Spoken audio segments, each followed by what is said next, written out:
Hey guys, welcome back to the second episode of our Fire Emblem 3 Houses. I'm calling it a roulette playthrough. I'm not sure if it's the best name, but it's what I'm going with until I come up with something better. I think it does the job reasonably well. And today we are taking on Chapter 1. We are taking on that mock battle against the other two houses, and we've added Edelgard to our party. I was originally going to try and get the Edelgard breakdown similar to the one I did for Byleth up before this, but it's taking a little bit longer than expected, so it'll be out in a couple of days. But hopefully you still enjoy this. You can apply... I mean, the Edelgard one will be relevant throughout the entire playthrough, right? So it'll still be good, I think. So yeah, it's going to be a duo of Chapter 1, a duo of the mock battle on Maddening. It's definitely doable. I've done it before, but it's going to be interesting to see if we can get through it. The one thing I do want to say is I think the live commentary on this one's a little bit weak. I'm not like super happy with it, but I think it does a decent job. But yeah, apologies for it not being as good as I would hope it would be, I guess. So yeah, either way, I hope you still enjoyed this video, and I'll see you all shortly. So we only have Byleth and Edelgard, and there are a lot of enemies to deal with. There's 5 students and the house leader from each team. It could be potentially problematic. Actually, is that true? I think that's true. There's 4 students and the house leader from each. There's 4 students and the house leader from each team. By the house leader, I mean the faculty member who's leading them. So we're going to have Lorenz deal with first, then the archers should come in, and then we can split off over to the left, deal with these two, take Manuela out, at which point these will start rushing over, and we can wipe those out, hopefully separately. That's the general idea. It can be kind of tough, especially because there are some crit chances and miss chances floating around. It's definitely not as consistent as the prologue, but it's something we can do. The only other thing to note is I've kitted everyone out with one of each weapon type, so they've all got a sword, an axe, a bow, and a lance, and then a couple of vulneraries. With all that said and done, let's dive straight into it. All the enemies are level 7, by the way, and they all have dexterity +4, apart from the teachers. Who have the fact that they can't be silenced. I forget the name of the ability. But we're just going to throw Byleth into this bush, equip the sword. Weapon triangle doesn't exist, so equipping the sword would make the most sense. Less likely to get doubled due to the weight, and also more likely to hit. And move Edelgard over, just next to Byleth. So, yeah, all of these are going to start moving around. I don't know why I don't press plus to skip through all of it. In case it reminds me of anything I need to say, I guess. But, yeah, Lorenz misses. That's actually really nice. So, from here, we should be able to take Lorenz out. One thing that's really important to do is to take advantage of Byleth's personal ability by positioning Edelgard next to her whenever she's dealing damage. I'm going to go for a bow shot here, just try and get some additional damage onto Lorenz, which we get. Always very nice. And then it's just a case of taking out Lorenz with Byleth. 100% chance to hit, so no need to use a combat art. And yeah, the additional strength that Byleth picked up in the prologue will be coming in handy here. And that's Lorenz down, and we've mastered the skills for Commoner too. We get that HP +5, which probably will actually be useful. Well done, Teach. Thank you, Claude. I appreciate it. I appreciate the compliments. And then they're all just going to shuffle around. It's kind of annoying, but at least Ash is like backed away. He's not going to be a huge threat right now. Ignatz did manage to land 2 hits, but I think we'll just enjoy the fact he didn't get a critical and just move from there. So Ash will come in on the next phase, but we can actually take Ignatz out with Byleth just using Wrath Strike. And then just, I guess, move Edelgard forward and heal her up. I think that makes the most sense. Keep the bow equipped. Yeah, I like that idea more, I think, than trying to get extra XP onto Edelgard. To me, this makes the most sense right now. Use a Wrath Strike to take out Ignatz. Leave Edelgard as bait for Ash, and then just sort of jump on Ash next turn. We will be pushing Byleth up to level 4 at that point as well, which will be quite nice. No crit, please. Okay, good. Done a pretty decent job of dodging crits so far, and by done a decent job, I mean we got lucky, but we will enjoy that luck. It won't last for long, so yeah. What's Edelgard's chance to hit here? Because she's only getting a 3 boost from the linked attack, right? That's kind of risky. We're definitely going to take the first attack with Byleth. It's just a case of whether we use the bow or the sword from Edelgard. Both have their advantages because the bow would give more XP because we can position her next to Byleth.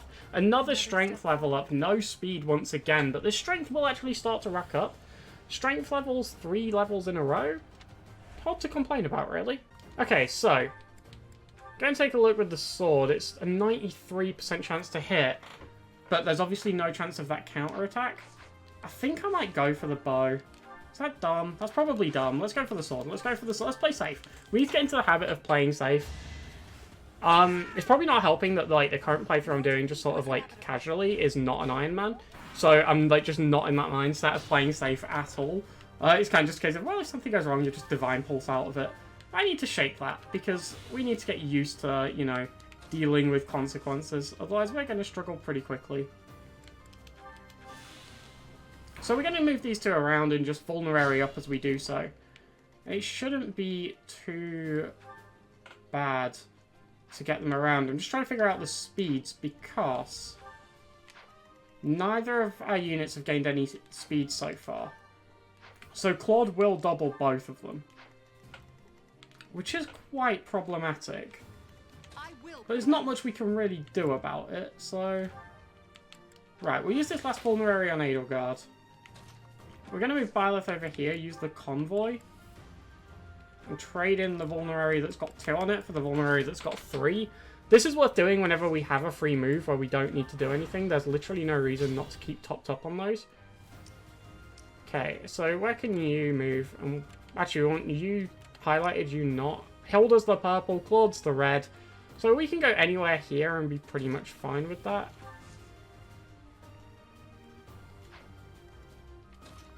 And I'm pretty sure we want Byleth to take this hit from Hilda. She has more defense, she has more health. It should be fine to do this. If we go hand axe, our attack speed drops to 5. Hilda's attack speed is 4. So we're actually fine to go for a bow for now. Not hand axe, sorry. If we go iron bow against Hilda's hand axe. Yeah, we're fine to do that for now. And once again, we're just going to dip into Byleth's Convoy here and steal out a full vulnerary. Just to keep ourselves topped up. Let the enemy phase play out. Claw's just going to speed... Oh. They didn't move. Do something. Thank you. Okay, that was weird, but... Oh well. Sometimes this game's a little bit, you know, doesn't behave quite as you'd expect. The question is... Yes, Claude will one-shot Edelgard. And I'm assuming he will also one-shot Byleth because he will double and the numbers won't be that different. I'd love to see what he's actually going to do to Byleth. I think the safe play for now is honestly probably just to back off rather than to kill Hilda and go for it. Let's back off as far as we can. Actually, let's back Edelgard away first, right?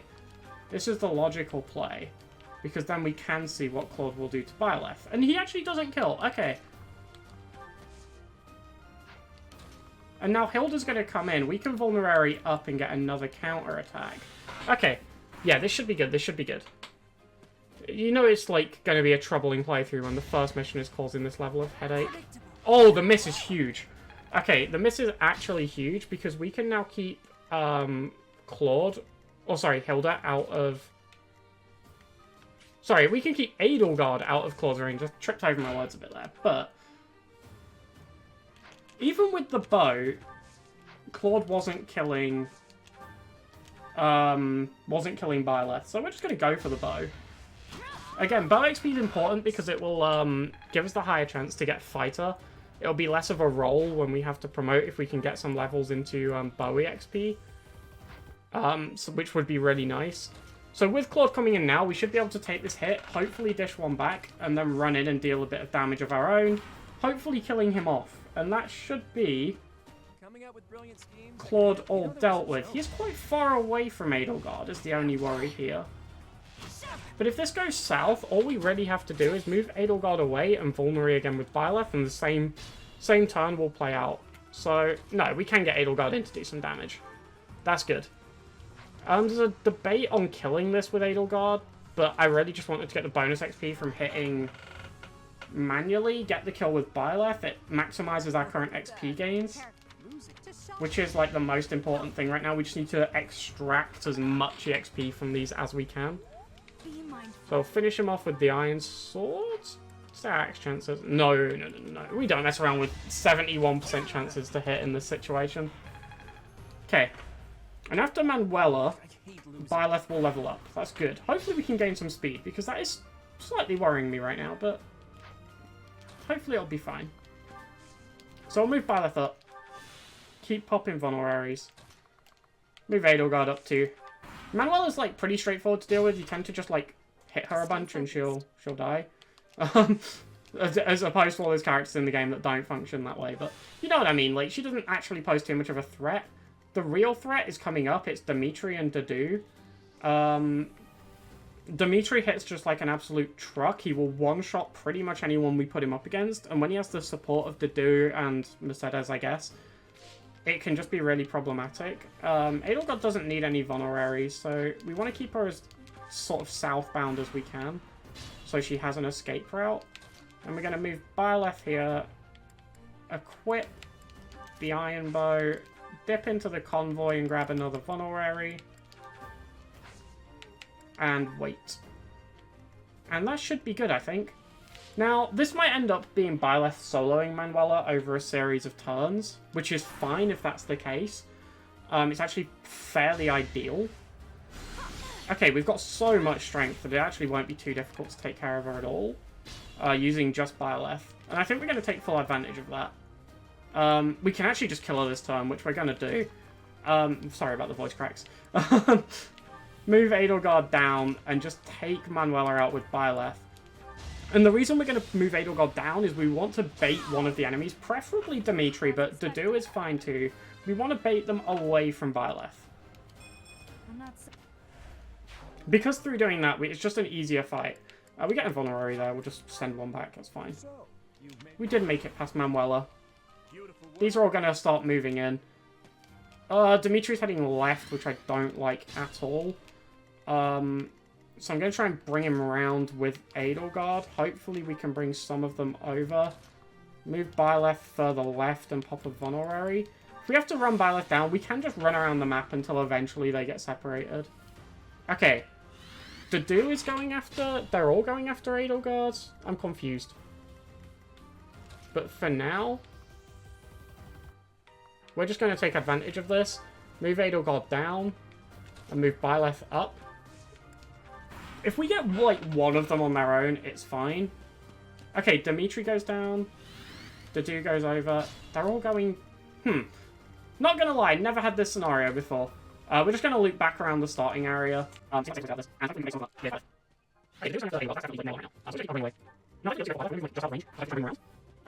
those two are both going that way. This is really annoying. But I think I've got a plan here, because Mercedes is the only one in range of Byleth right now. So if we switch to a bow...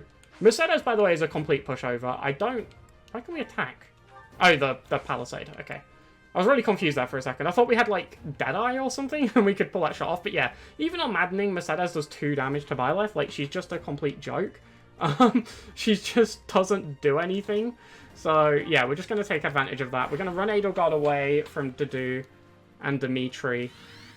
Yeah, and then here we go. We can bait one of them over, get Mercedes out of the way. Byleth. Mate, come on. We can't be having that one, I'm afraid. That's not acceptable. It doesn't matter too much, we'll just take more bow shots. Again, bow EXP is important right now, and this is a good opportunity to get it while we're just farming out Mercedes. Slightly worried that we have Dimitri and Dedue chasing Edelgard. I'm not gonna lie. Although Dimitri keeps passing through bushes because he's an idiot, so he's just like slowing himself down for no reason, rather than actually positioning himself properly. Okay, so Mercedes is down. That's good. Now we just need to try and break these two up. I've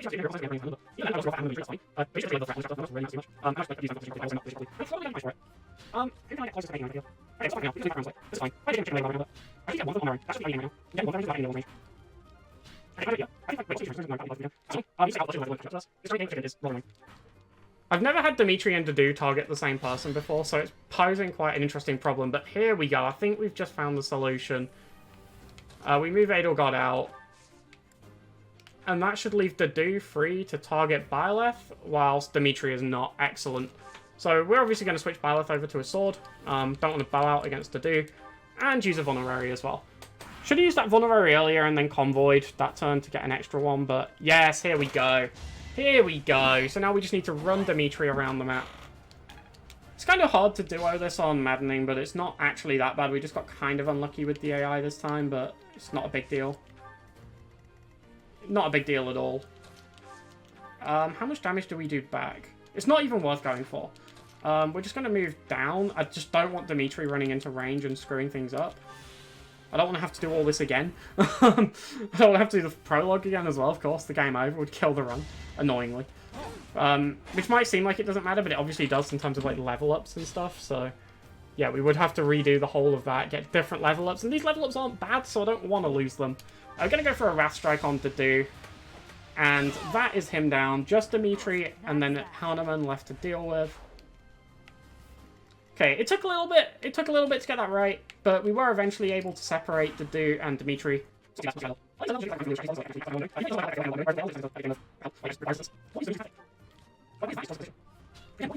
We're just gonna hope he comes down to us here. We're gonna pop another vulnerary. I really want to dip into the. Can we dip into the convoy first? We can. Okay, that's worth knowing. Just kind of forgot the way that worked. The issue is that, like, every Fire Emblem game has different mechanics and things like that, so, like, when one of them functions differently, you forget which way. The one that gets me the most is Kanto. That one seems to work differently in every single game. So, we can actually take a hit from Dimitri with Byleth, so we're going to take full advantage of that. Use Byleth to take some hits. Hold on, is there a crit chance there? Oh, we can't actually... Oh, we can check. We just need to move. No, there's no chance of a crit. It's just going to be 2 hits onto us, and then we can pick up the kill. That's pretty simple. And we can probably transfer this kill over to Edelgard too, with pretty much no issues there. We do want him to move the full extent of his range, just so he's closer to Edelgard. Because he's moving, like, and pathing really weirdly, I just want to be safe with things like that. Or I guess it's not, like, weird, it's just in ways I don't expect. So... Edelgard only does 7, but with the Iron Axe and Smash, she does 13. Which should be easy enough to set up using Byleth. With the bow.